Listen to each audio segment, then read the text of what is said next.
మిమ్మల్ని పిలిచిన వాడు నమ్మదగిన వాడు. సాతానికి అప్పగించడు, మరణానికి అప్పగించడు, శాపానికి అప్పగించడు, అవమానానికి అప్పగించడు, భయంకరమైన మరణపు ఛాయలో నిన్ను నడవనివాడు. ఆ నమ్మకస్తుడు నీ కొరకు గొప్ప కార్యములు చేయునుగాక.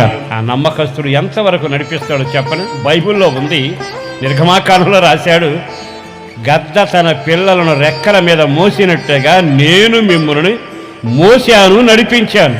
ఎంతవరకు నడిపిస్తాడు అంటే మత్తయిలో చెప్పాడు, పాత నిబంధనలో చెప్పాడు, సదాకాలం మీతో నేను ఉంటాను. ఆ మాట నిర్ణయం చేశాడుగా. అన్నిటికంటే విశేషమైన అనుభవం ఏమిటో తెలుసా? ఆ నమ్మదగిన దేవుడు ఆఖరి వరకు నడిపించి యోర్దాను దాటించాడు, యెరికోను దాటించాడు, యుద్ధాలు దాటించాడు, కరువును దాటించాడు, తెగులును దాటించాడు, పాలు తేనెల దేశములకు తీసుకుని వెళ్ళేంత వరకు నమ్మకస్తుడిగా మాట నిలబెట్టుకున్నాడు. ఆ నమ్మకస్తుడు నీ వైపు